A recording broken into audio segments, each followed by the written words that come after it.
Let's construct a balance sheet together for a company, a fictional company that I'm going to call Nairobi Trading Inc. We are going to do both the journal entries, the debits and credits, but also build up the balance sheet. So if you haven't downloaded the spreadsheet already, please do and follow with me. You can always speed me up or slow me down. Okay, so let's get started. We're going to record 5 separate transactions. The first transaction is we have issued common shares of 500. So let's start with the journal entry. I always like to start with cash. And if we say what is cash, cash is an asset. And when we increase an asset, that is a debit. So we know we're going to debit cash 500.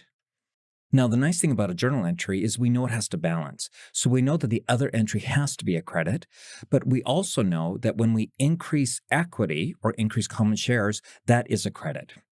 So we are going to credit common shares 500. The journal entry balances. Now let's move down to the balance sheet and update the balance sheet with this transaction. Okay, so here we have the balance sheet, and we've said cash increases. I'm going to use an equal sign. You'll see why later, so that I can record each transaction and have a trail of all the transactions if I need to figure out something that might not go right or wrong. Okay, so there's the cash, it's 500, but we also know we have shares that are 500.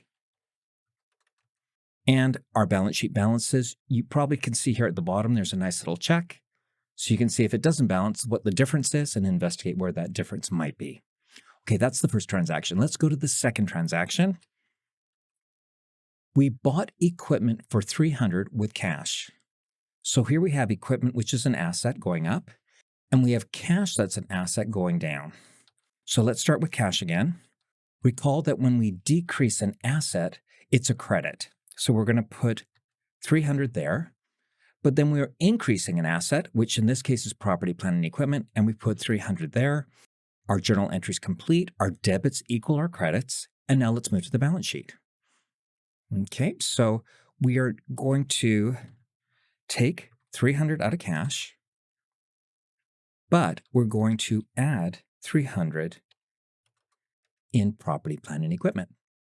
The balance sheet balances, we can move to the third transaction. Our third transaction is we bought inventory of 100. Now, 80 of this was with cash, and the remainder is outstanding at the balance sheet date. In other words, we owe our suppliers 20. Now, we know that when we owe something, that's a liability. And when we owe something to our vendors or suppliers, we call that accounts payable. So let's do this transaction. We're going to start with cash. Now, we are decreasing an asset, which is cash, so that's going to be a credit. We're buying inventory, so we're increasing an asset, so that's a debit of 100. And we have to deal with that 20 that we owe to our suppliers. Remember, that's a liability. We're increasing a liability, so we know that's a credit. And we also know it has to be a credit for the journal entry to balance, and that's accounts payable. Now let's put that on the balance sheet. So we're going to start with cash. And recall that we have paid for 80 of the inventory, so we're going to go minus 80. But we also have our inventory going up, and that is at 100. Now, you can see we're out by 20 if you look at the bottom of the balance sheet, and that's, of course, because we haven't recorded what we owe to our suppliers or accounts payable. When we increase a liability, that's a credit. We put our accounts payable at 20 and our balance sheet balances. Now, let's move to our fourth transaction. Our fourth transaction is going to involve a number of elements. So we sold 75% of the inventory for 120. Now, 100 of this has been received in cash at the balance sheet date. But in other words, there's still 20 that is owed to us from our customers. Now, when our customers owe us something, that's an asset, and we call that accounts receivable. So now let's do this transaction. I'm just going to scroll down. Okay, so we have actually got cash increasing by 100. But recall that we sold 120, and 20 is owed from our customers as accounts receivable. That's increasing an asset, so we put our 20 there. We also have revenue increasing. Remember that revenue is in our equity, and when revenue increases, that's a credit. Now, our journal entry balances, but we haven't done the full transaction because we've recorded the revenue from selling the inventory, but not the expense of buying that inventory. So that's what we need to do next. So what's happened to our inventory? Well, we've sold 75%. So we're decreasing an asset. Remember, when we decrease an asset, that's a credit, and that's 75 or 75% of 100. But we also now have an expense. Recall that when we increase an expense, and that falls under equity, that is a debit. And that cost of sales or cost of goods sold is there, and our journal entry balances. Now, let's go back to the balance sheet and make sure we can update the balance sheet accordingly. So I'm going to start with our cash. Our cash goes up, recall, by 100. But also recall that we have some customers who haven't paid us yet, and that is 20 in accounts receivable. Next, what we have our revenues of 120. But now let's deal with the inventory. So we know there's a cost of sales, and we know that's 75, and that's an expense, so we're going to deduct it.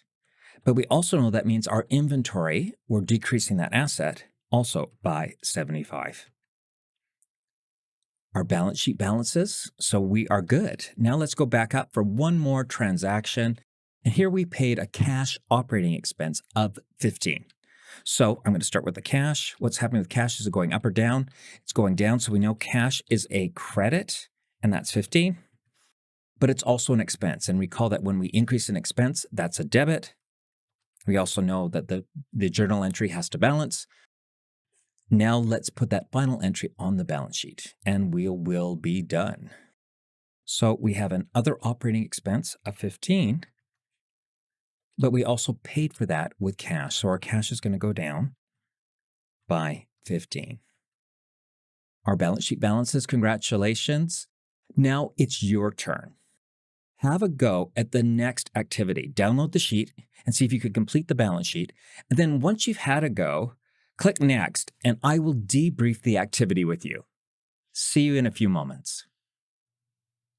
Okay, now let's work through this one together. Cairo Trading Inc. is going to be very similar to Nairobi Trading Inc. However, we're not going to do both the journal entries, the debits and credits, and build the balance sheet. Instead, we'll go right to the balance sheet.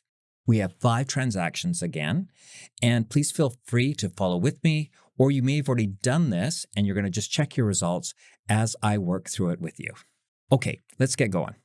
So I will talk to, let me just get my, perfect.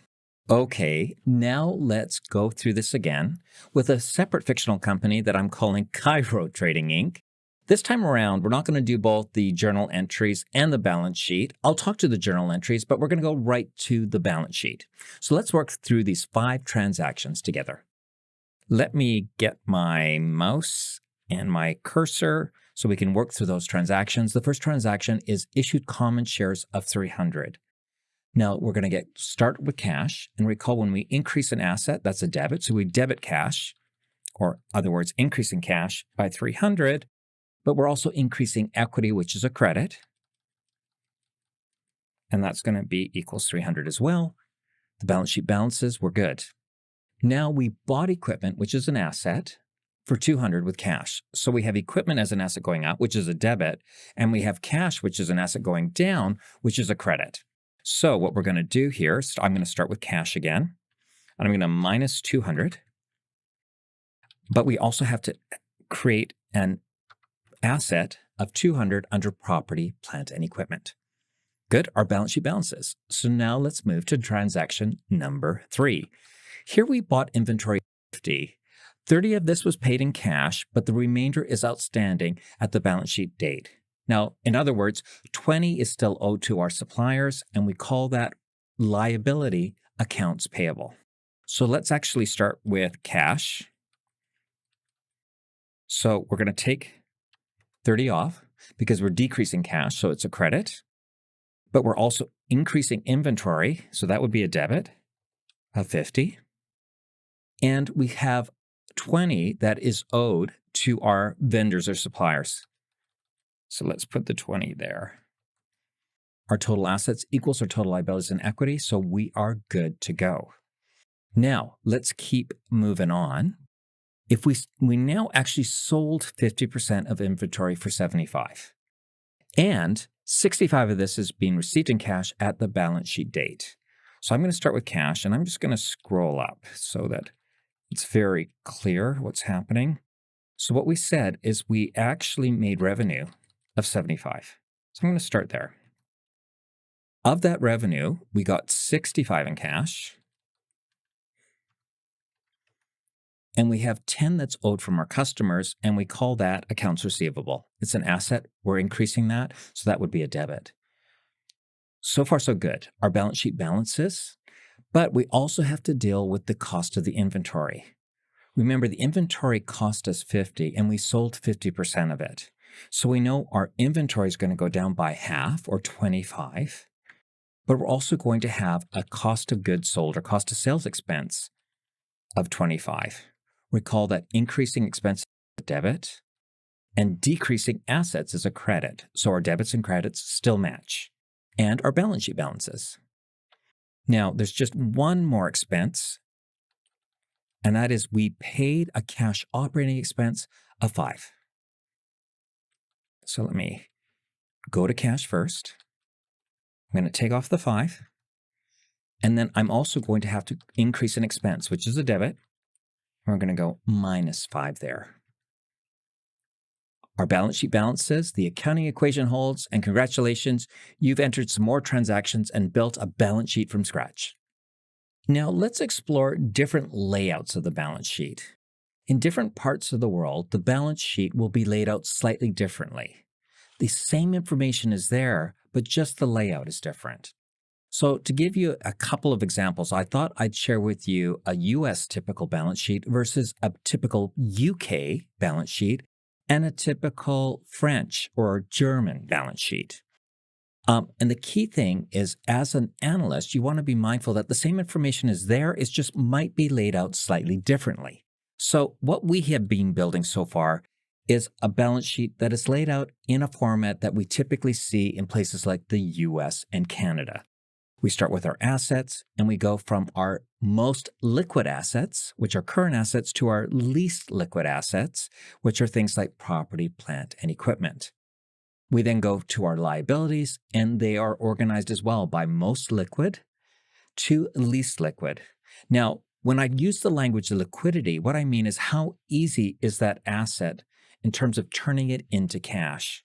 So the most liquid, of course, of assets is cash. The most liquid of liabilities, the most likely to be turned into cash, are things like accounts payable, because we have to pay our vendors typically in a matter of weeks or months. So this is what we've been working for so far. Let's now look at how the same information might be presented in the UK.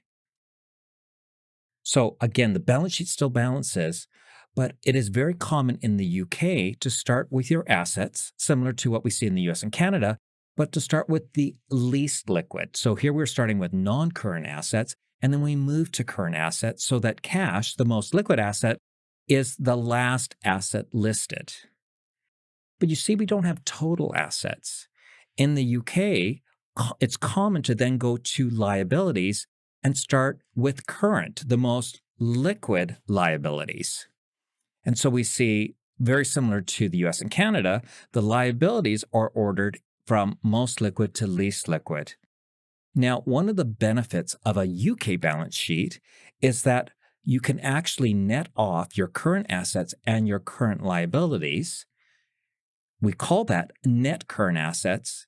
And what that tells a reader of financial statements is, are there enough liquid current assets to cover our liquid current liabilities?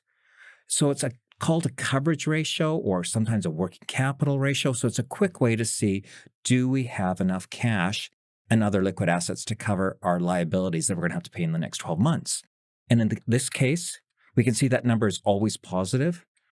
So we'd interpret that as a positive sign. We won't have any problem paying our current liabilities.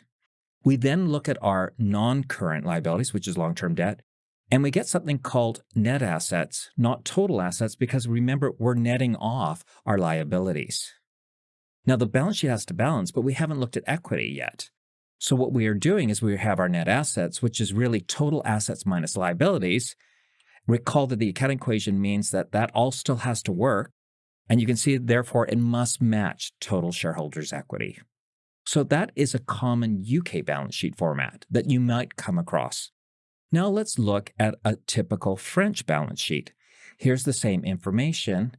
Again, the key thing that I want to share with you is don't worry if it's laid out differently. You can still find the same information. So in France, it's quite common to see assets organized by non-current to current, so least liquid to most liquid. But liabilities are ordered in the same way, least liquid to most liquid. So you can see our current liabilities are captured there. Our assets still match our total liabilities and shareholders' equity. The key difference between a French balance sheet and a US balance sheet is just the order from current to non-current or non-current to current.